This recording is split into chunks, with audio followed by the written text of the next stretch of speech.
உச்சநீதிமன்றம் குறித்து மிக மிக சர்ச்சையான சில கருத்துக்களை இந்தியாவினுடைய துணை குடியரசுத் தலைவர் டெல்லி யூனிவர்சிட்டியில் நடந்த ஒரு நிகழ்ச்சியில வெளிப்படையா பேசியிருக்கிறார். இது மட்டும் இல்லாம கடந்த 2-3 நாட்களாவே பாத்தீங்க அப்படின்னா இந்தியாவினுடைய துணை குடியரசுத் தலைவர் ஜெகதீப் தன்கர் தொடர்ச்சியாக உச்சநீதிமன்றத்துடைய தீர்ப்புகள் குறித்து வெளிப்படையான கிரிட்டிசிசம் பண்ணிட்டே வந்தாரு. இது எல்லாவற்றுக்கும் பதிலடி கொடுக்கிற மாதிரி உச்சநீதிமன்றம் அடுத்தடுத்த சில நடவடிக்கைகள் எடுக்க போறாங்க. இது ஏதோ துணை குடியரசுத் தலைவர் மட்டும் பண்ணல, அவரை தொடர்ந்து பாஜக இருக்கக்கூடிய மிக முக்கியமான எம்பி தலைவர்கள் ஒவ்வொருத்தரும் உச்சநீதிமன்றம் குறித்து மிக மோசமான வார்த்தைகளை பயன்படுத்தி விமர்சிக்க ஆரம்பிச்சிட்டாங்க. குறிப்பா நிஷிகாந்த் துபே அப்படிங்கக்கூடிய எம்பி பேசுறது ஒரு மிகப்பெரிய சர்ச்சையாக மாறி இருக்கு. உச்சநீதிமன்றத்திலேயே அவர் பேசுறது குறித்து இன்றைக்கு விவாதம் நடந்திருக்கு. இது மட்டும் இல்லாம தினேஷ் சர்மா அப்படிங்கக்கூடிய இன்னொரு பாஜக எம்பியும் தொடர்ச்சியாக உச்சநீதிமன்றத்து குறித்து மிக மோசமான வார்த்தைகளை பயன்படுத்தி இருக்கிறார். உச்சநீதிமன்றத்துக்கும் பாஜகவினுடைய பாராளுமன்றத்துக்கும் நேரடியான சண்டை துவங்கிவிட்டது.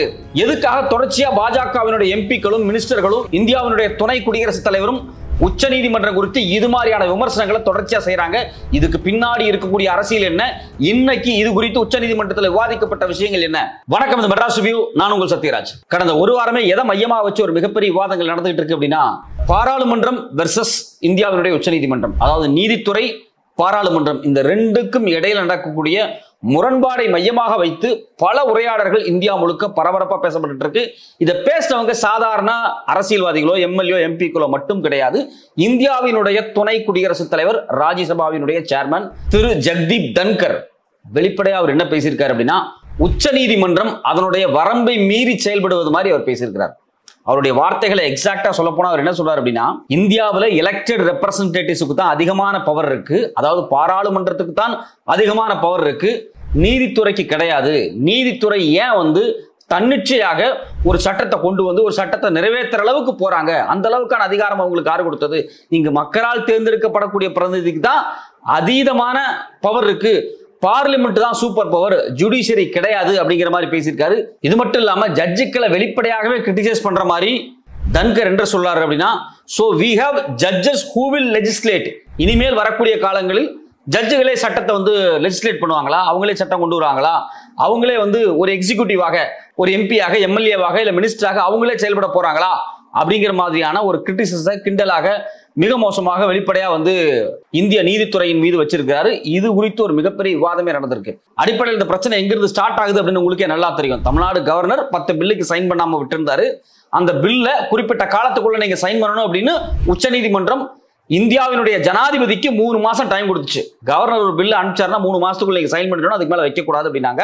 அது மட்டும் இல்லாம தமிழ்நாடு கவர்னர் அல்லது இந்தியாவில் இருக்கக்கூடிய கவர்னர்களே பாத்தீங்க அப்படின்னா ஒரு குறிப்பிட்ட காலக்கெடுவுக்குள்ள 1 மாசம் 3 மாசம் இந்த டைம் பீரியடுக்குள்ள சட்டமன்றத்தால் நிறைவேற்றப்படக்கூடிய தீர்மானங்களை அது சட்டமாக மாறுவதற்கான மசோதாக்களை நீங்க கையெழுத்து போட்டு சட்டமாக்கணும் அப்படின்னு வெளிப்படையா உச்சநீதிமன்றம் சொன்னாங்க, அட்வைஸ் பண்ணாங்க, டிக்ளேர் பண்ணாங்க, டைரக்ட் பண்ணாங்க.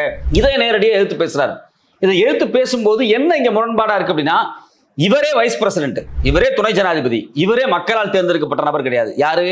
உச்சநீதிமன்றத்தை கிரிட்டிசைஸ் பண்ணக்கூடிய, விமர்சிக்கக்கூடிய இந்த தன்கரா இருக்கட்டும், இல்ல RN ரவியா இருக்கட்டும், இல்ல ஜனாதிபதி மாளிகையா இருக்கட்டும், இவங்க யாருமே மக்களால் தேர்ந்தெடுக்கப்பட்ட நபர் கிடையாது.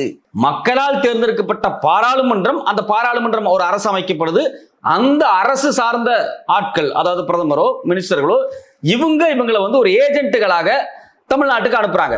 RN ரவின்னு ஒருத்தர் இருக்காரு, அவர் மக்களால் தேர்ந்தெடுக்கப்பட்டவரா கிடையாது, அவர் அரசியல்வாதியா கிடையாது.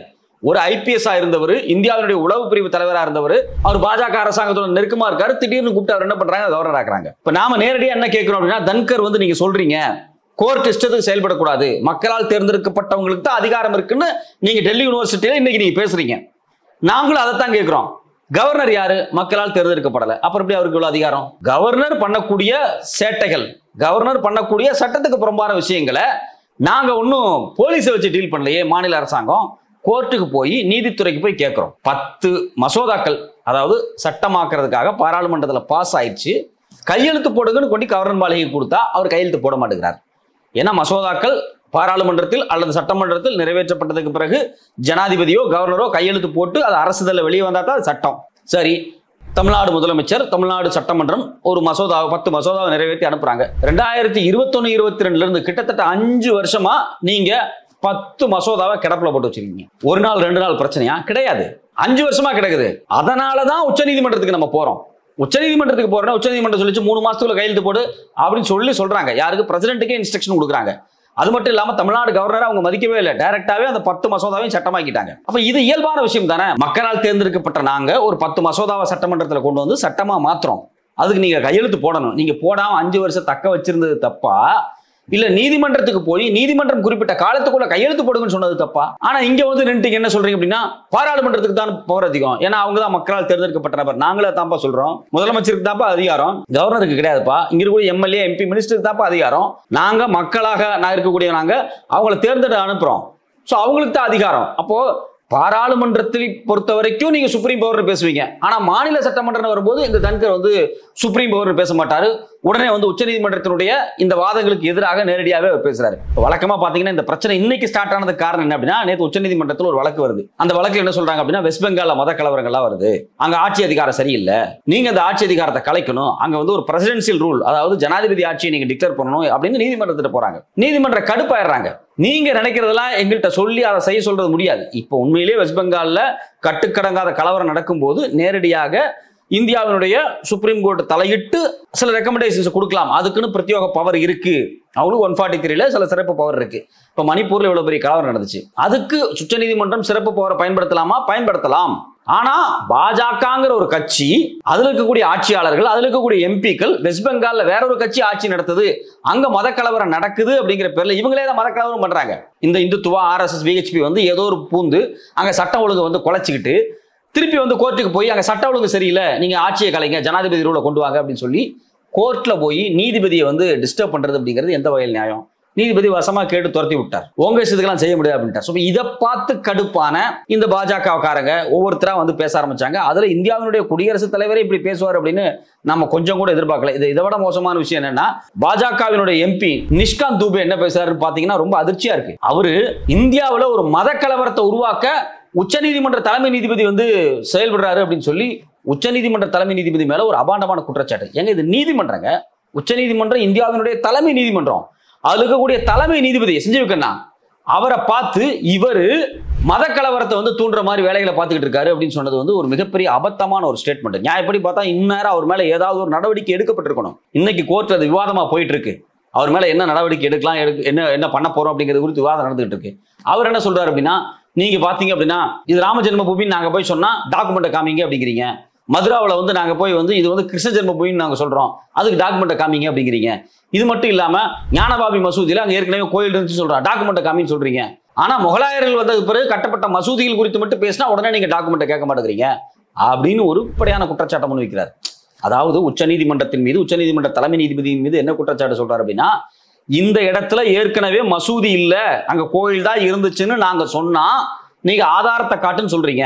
ஆனா அவங்க மசூதி இருந்ததுக்கு ஆதாரம், அது குறித்தெல்லாம் நீங்க எதுவுமே பேச மாட்டேங்கிறீங்க. அது மட்டும் இல்லாம வகுப்பு சட்டங்கள் குறித்து நீங்க தன்னிச்சையான முடிவு எடுக்கிறீங்க. அதாவது இஸ்லாமியர்களுடைய சொத்துக்களை பராமரிப்பதற்காக உருவாக்கப்பட்ட அந்த வகுப்பு போர்டுல இந்துக்கள் உள்ள வருவாங்க, கலெக்டர் உள்ள வருவாரு அப்படின்னு சொன்னதுக்கு இடைக்கால தடையை உச்சநீதிமன்றம் விதிச்சிருக்கு. அது முறைப்படி கிடையாது அப்படின்னு இதை மையமா வச்சுட்டு உச்சநீதிமன்ற நீதிபதி வந்து கிரிட்டிசைஸ் பண்றது. அப்ப வெளிப்படையாக உச்சநீதிமன்ற நீதிபதியோ இல்ல உச்சநீதிமன்றமோ இஸ்லாமியர்கள் மதத்துக்கு இல்ல சிறுபான்மையின மக்களுக்கு ஆதரவாக நியாயமாக நேர்மையாக ஒரு தீர்ப்பை கொடுக்கும் போது வெளிப்படையாகவே உச்சநீதிமன்றத்தை வந்து நீங்க வந்து தப்பா இருக்கிறீங்க, நீங்க ஒரு மத கலவரத்தை தூண்ட முயற்சி பண்றீங்க அப்படின்னு ஒரு சிட்டிங் எம்பி பாராளுமன்றத்தில் பேசுறதும் வெளியே வந்து பிரஸ் மீட் கொடுக்கறதும் எந்த வகையில் ஜனநாயகத்தில் நியாயமானது? இது உண்மையிலேயே நீதித்துறையினுடைய மாண்பை குலைக்கிற மாதிரியான ஒரு செயல். ஆனா இது வரைக்கும் பாஜக தரப்புல இருந்து வாய் திறந்து பேசியிருக்காங்களா? ஒண்ணுமே பேசல. இது மட்டும் இல்லாம ஏற்கனவே 2018 கொண்டு வந்த சட்டமா இருக்கு, 2021 கொண்டு வந்த சட்டங்கள் யாரு? இந்த பாஜக அரசாங்கம் கொண்டு வந்துச்சு. இந்த ஹோமோசெக்சுவாலிட்டி வந்து கிரிமினலைஸ் பண்ணணும் அப்படின்னு சொன்னாங்க. அது முடியாதுன்னு யாரோ உச்சநீதிமன்றம் வந்து தீர்ப்பு கொடுத்துருச்சு. இது மட்டும் இல்லாம புதுசா கொண்டு வந்த இன்ஃபர்மேஷன் டெக்னாலஜி பில்லுல 66A அப்படிங்கக்கூடிய ஒரு விஷயத்தை வந்து எக்ஸ்ட்ரா ஆட் பண்ணி கருத்து சுதந்திரத்தை வந்து ஒட்டுமொத்தமா முடக்கிறதுக்கான வேலையை மோடி அரசாங்கம் செஞ்சது.